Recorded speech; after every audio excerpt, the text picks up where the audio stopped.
사랑하는 영락교회 지체들에게 주 안에서 평화 인사를 전합니다. 오늘은 6월 4일 목요일입니다. 오늘의 묵상 본문은 열왕기하 1장 1절로 8절까지의 말씀입니다. 오늘의 본문 말씀은 이렇게 시작합니다. 아합이 죽은 후에 모압이 이스라엘을 배반하였더라. 모압은 다윗 시대에 완전히 이스라엘에 복속된 그런 민족이었는데 이제 아합 때부터 사실은 모압이 반발을 하고 모압의 기록에 보면은 모압이 이 아합에게 저항했던 그런 기록들이 지금 남아 있습니다. 그래서 아합이 죽은 후에는 이스라엘 배반하였다라는 완전히 이스라엘의 통치를 벗어나게 되었다는 거죠. 이 시작은 이스라엘이 그만큼 국력이 기울고 그리고 하나님의 주시는 통치의 권세가 사라졌다는 사실을 이야기하고 있는 거죠. 아합이 죽은 뒤에 그의 아들 아하시아가 통치를 하고 있는데 이미 하나님이 아합을 통해 말씀하신 것처럼 아합의 집안, 오므리의 집안은 멸망의 길로 들어서고 있는 것이죠. 2절에 아하시아가 사마리아에 있는 그의 다락 난간에서 떨어져 병들매 사자를 보내며 그들에게 이르되 가서 에그론의 신 바알세붑에게 이 병이 낫겠나 물어보라 하니라. 아하시아가 사마리아에 있는 그의 다락난간에서 떨어져, 다락난간이라고 하는 것은 이 가장 위에 있는 지붕을 의미하는 것이죠. 그런데 이 근동 아시아가 우리 캘리포니아를 생각하면 되겠습니다. 더운 지역이고 또 비가 많이 오는 지역이 아니니까 이렇게 지붕이 있는 것이 아니라 평평한 지붕을 만드는 겁니다. 그래서 다락의 일부에는 방이 있는데 그 방이 제일 큰 방이라고 하죠. 그리고 그 위층에는 정원도 있는 거죠. 오늘날 이렇게 펜트하우스 같은 걸 생각하시면 될 것 같습니다. 큰 방이 있고 그 다음에 정원이 있고 그곳으로 올라가는 그 계단은 건물 안에 있는 것이 아니라 그 건물 밖에 있었다고 해요. 그래서 밖을 따라 걸어서 그 지붕에 올라가는, 또 해가 강렬하니까 햇볕을 반사시킬 수 있고 그 지붕의 정원으로 인해서 또 해가 지고 나면 바람이 선선하게 불고 겨울에는 이제 밤에는 시원해지는 거죠. 그래서 이제 정원에 나와서 시간을 보내는 이것이 이스라엘의 삶의 방식인데 그 다락방에 있는데 그것이 이제 지붕이니까 지붕 위니까 난간을 만들어 놓은 거죠. 그 지붕에서 떨어지지 말라고. 근데 그 난간에서 떨어져서 병이 들었다라는 겁니다. 병이 들었다는 건 단순히 골절을 의미하는 게 아니라 병들은 가운데에서 뭔가 합병증 같은 증세가 왔겠죠. 감염이 됐거나 이런 어려움이 있었다라는 것을 짐작할 수 있습니다. 그가 사자를 보내는데 그들에게 이르되 가서 에그론의 신 바알세붑에게 이 병이 낫겠나 물어보라 하니라. 충격적인 것이죠. 에그론은 블레셋에 속한 도시입니다. 블레셋의 평야의 도시인데 물론 가장 그 사마리아와 가까운 곳에 위치했다 이렇게도 볼 수 있겠지만 블레셋에 속한 땅에서 신 바알세붑에게 이 병이 낫겠나 물어보라 라고 얘기했다는 거죠. 바알세붑은 바알 숭배의 바알과는 또 다른 것입니다. 바알에게 물어봤다면 이미 바알 숭배에 물들어 있는 이스라엘 안에 바알의 선지자를 찾을 수 있었겠죠. 그런데 왜 바알세붑에게 물어봤을까? 바알세붑이라고도 하고 바알제붑이라고도 하는데 바알제붑의 바알이라는 건 주인 이런 뜻이죠. 근데 제붑, 세붑 이것은 파리, 곤충을 의미하는 겁니다. 곤충의 신, 파리의 왕인 거죠. 이 바알세붑이 우리가 이야기하는 사탄입니다. 이 사탄에게 왜 병이 낫겠나 물어보라. 분토의 왕, 파리가 똥을 먹고 사니까 분토의 왕이다 이런 별칭도 가지고 있죠. 그래서 사단에게 가서 이 병이 낫겠나 물어보라 이렇게 했다는 거죠. 굉장히 충격적인 그런 모습입니다. 이스라엘의 왕이 여호와의 백성을 통치하는 자가 그냥 바알도 아니고 바알세붑에게 가서 병이 낫겠나 물어보라 했다는 건 굉장히 놀라운 사실이죠. 왜 바알세붑이었을까? 바알세붑이라고 하는 것은 분토의 왕 파리의 왕인데 이 당시의 사람들 하나님을 모르는 자들이죠. 세계는 분명히 영적인 세계 안에 악한 영의 역사가 있다는 걸 사람들이 본능적으로 압니다. 또 선한 영, 성령의 역사가 있다는 것도 알죠. 그래서 악신이 있고 선한 신이 있다라는 이원론에 사람들은 쉽게 빠져드는 것입니다. 이원론에 빠져드는 건 세상에 본질적으로 그런 영적 부분이 있기 때문이죠. 그 모든 것이 여호와 하나님의 주지 아래에 있는 건데 악신 따로 선한 신 따로 이렇게 성령과 악령이 따로 있다고 믿고 있기 때문에 그 악령이 병을 주고 그 악령이 병을 주관한다고 믿었던 거죠. 그래서 바알세붑이 병들의 신, 그런 병을 주는 자들의 신이라고 그렇게 받아들였던 겁니다. 그건 또 부분적으로는 맞는 부분도 있죠. 하지만 바알제붐 역시 하나님이 통치하는 세계를 다스려 가시는 주님의 섭리의 한 부분을 담당하고 있는 것 뿐이죠. 그런데 바알세붑에게 가서 이 병을 좀 낫게 해달라, 이 병이 낫는 병인가 하는 것을 바알세붑에게 의뢰했다는 겁니다. 세상에 속한 자, 그 아버지는 바알을 믿고 이스라엘을 바알의 숭배에 넘겼는데 그 자식에 가니까 이젠 바알세붑, 사단을 끌어들이는 거죠.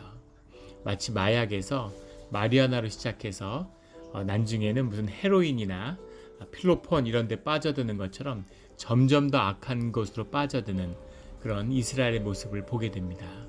아마 하나님도 굉장히 충격을 받으셨을 것 같아요. 바알세붑에게 가서 병이 낫겠나 물어보라. 충격적인 거죠. 3절에 여호와의 사자가 디셋 사람 엘리야에게 이르되 너는 일어나 올라가서 사마리아 왕의 사자를 만나 그에게 이르기를 이스라엘에 하나님이 없어서 너희가 에그론의 신 바알세붑에게 물으러 가느냐 이렇게 물어보라고 말씀하시는 거죠. 그러므로 여호와의 말씀이 내가 올라간 침상에서 내려오지 못할지라 내가 반드시 죽으리라 하셨다 하라. 이렇게 하나님의 말씀이 임하고 있습니다. 이 아하시아 왕에게 이미 아합의 문제로 인해서 아합의 하나님을 저버린 것으로 인해서 이 저주가 임해 있죠. 그렇다면 이 저주 속에서 헤매고 있는 이 아하시아의 운명이라는 것, 부모의 저주 가운데 묶여있는 자식의 운명, 이것은 피할 수 없는 숙명인 것인가? 그렇지 않습니다. 그가 그 하나님이 정해진 저주의 시작으로 다쳤지만 이것이 하나님이 주신 기회가 될 수 있는 것이죠. 부모 자신의 저주뿐 아니라 그 가족에 묶인 조상의 저주를 풀 수 있는 것, 이것이 우리의 신앙의 길입니다. 다윗이 모세가 그 길을 보여주고 있죠. 그것을 풀 수 있는데 그 저주를 더 깊은 자신의 운명까지도 저주로 끌어들이고 마는 이것이 아하시아가 보여주는 모습입니다. 하나님을 만나는 초청장을 보냈는데 그 초청장을 들고 바알세붑을 찾아가는 이것이 아하시아인 거죠. 그 저주를 피할 길이 없는 겁니다. 그 말씀조차도 직접 임하는 것이 아니라 그의 사자들에게 임하는, 하나님의 음성을 들을 수 없는 자에게 임하는 그런 하나님의 뜻인 거죠. 그 말씀을 받은 신하들이 가서 왕에게 이 엘리야의 말씀을 전하니까 7절에 왕이 그들에게 이르되 올라와서 너희를 만나 이 말을 너희에게 한 그 사람은 어떤 사람이냐라고 묻고 있습니다. 어떤 사람이더냐라고 물었는데 이 해석은 예전보단 좋아졌어요. 옛날에 개역 한글에 보내는 어떤 외양이더냐 뭐 이렇게 어떤 모습이더냐 이렇게 해석이 되어 있었는데 어떤 사람이더냐 할 때 이 사람이란 말이 미슈파트란 말입니다. 성경에서 흔히 평등이라는 말로 많이 번역되는 말인데 외양이라는 뜻도 있고 종류라는 뜻도 들어있죠. 무슨 말이냐면 그 사람은 어떤 종류의 사람이냐, 미슈파트란 말을 해석하기가 아주 애매하기 때문인데 영어의 인티그리티하고 아주 흡사합니다. 영어에도 한국말로 표현하기는 더 어렵죠. 영어의 인티그리티하고 가장 흡사한 말인데 그 사람의 본질이 뭐냐, 그 사람은 어떤 종류의, 그 사람은 도대체 어떤 사람이냐, 정말 말 그대로 그 사람의 본질이 뭐냐라고 묻는 거죠.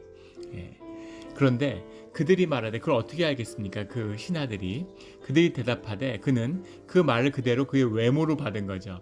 털이 많은 사람인데 라고 이야기하고 있습니다. 털이 많은 사람이라는 게 무슨 뜻일까요? 바알사르라고 하는 말인데 털이 많은 사람이다 또는 털옷을 입은 사람이다 이렇게 견해가 갈립니다. 전통적인 견해 중에 하나는 머리를 깎지 않기 때문에 머리가 긴 사람이다. 몸에 털이 많다는 뜻이 아니라 몸에 털이 많게 태어난 그런 사람이라는 뜻이 아니고 털을 깎지 않기 때문에 머리털을 손보지 않기 때문에 머리가 이렇게 크게 자라난 백발이 무성한 이제 그런 사람이다라는 뜻이죠. 그런 해석이 있고 또 하나는 그가 털옷을 입었다고 하는 해석입니다.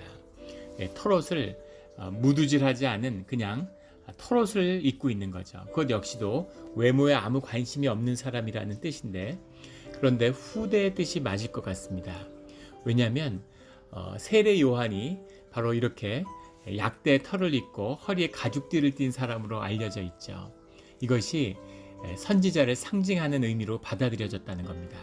스가랴 13장에 가면 거짓 선지자들이 자신의 선지자의 소명을 속이기 위해서 털옷을 입는 그런 모습이 나옵니다.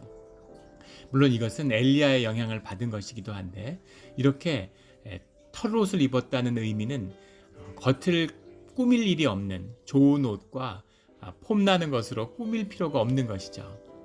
요새는 휴대폰이 발달해서 시계가 필요 없는 세상이 되었는데 이 고급 시계에는 점점 더 시장이 커지고 있다고 해요. 사람들이 자신을 꾸미기 위해서 액세서리로 시계를 찬다는 것이죠. 이것처럼 사람들이 꾸미는데 전혀 자신을 꾸미지 않는 세마포의 옷을 입고 그 배를 엮어서 색실로 배를 엮어서 그 띠를 입는 것, 이것이 이스라엘의 유행이었는데 그런 세상을 전혀 따르지 않는 이 모습은 상징적이죠. 자신의 겉모습을 아무것도 꾸밀 필요가 없는 것입니다. 왜냐하면 자신을 드러내주는 것은 자기 자신이기 때문이죠. 내가 나로서 자유로울 수 있는 사람, 하나님 내게 준 형상을 받아들여서 그 모습으로 살아가는 자들, 나의 본질이 드러나서 그 본질로 살아가는 사람들은 외모를 꾸밀 필요가 없는 거죠. 사람에게 잘 보이고 사람에게 높이 평가받고 세상이 뭐라고 보던 아무 상관이 없는 것입니다. 이것이 주님의 사람의 부르신 모습이죠. 물론 더럽고 꾀죄죄하라는 뜻이 아니라 자기 있는 그대로의 모습으로 자유한 것이죠. 이런 모습이 바로 너무나 놀라웠기 때문에 그런 모습 속에서 그 사람의 본질이 빛이 나기 때문에 그런 사람은 얼굴에서 빛이 나죠. 옷에서 빛이 나고 무슨 시계가 빛이 나고 들고 다니는 백이 빛이 나는 것이 아니라 그 사람이 빛이 나는 것입니다. 그래서 그를 본 사람은 그가 누구라고 얘기하지 않아도 이 사람이 엘리야구나, 이 사람이 하나님의 사람이구나 하는 것을 아는 거죠. 이것이 우리 신앙의 꿈이고 우리가 되어야 될 모습입니다. 가죽띠라는 것도 불편하겠죠. 배로 엮은 띠가 아니라 가죽으로 띠로 허리를 띄었다는 건 불편한 삶이고 또 이 가죽띠의 상징은 가난한 삶입니다. 아무것도 가지지 않는 가난하지만 부요한 자, 세상에 썩어지는 것으로 자신을 꾸밀 필요가 없는 자, 하나님의 소명을 받은 자죠. 그 말씀을 받아서 세상을 향한 두려움이 없는, 아합도 아니고 그 아들 아하시아는 하나님을 전혀 모르는 자고 말 한마디 잘못하면 죽을 수 있습니다. 하지만 죽음이 세상의 끝이 아닌 것을 알기에 세상에 아무 두려움이 없는 하나님의 당당한 삶을 살아가는 엘리야의 모습이죠. 엘리야도 처음부터 그랬던 것은 아니고 하나님의 인도하신 가운데 하나님의 붙들리고 하나님의 임재 가운데 살아보다 보니까 그의 삶 가운데 빛이 나는, 권능이 임하는, 권세가 있는, 생명의 권세가 넘치는 그런 사람이 된 것이죠. 우리도 모두 엘리야와 같은 왕의 사자가 아니라 하나님의 사자를 만나는 자, 그런 자가 되시기를 예수 그리스도 이름으로 축원합니다. 아멘.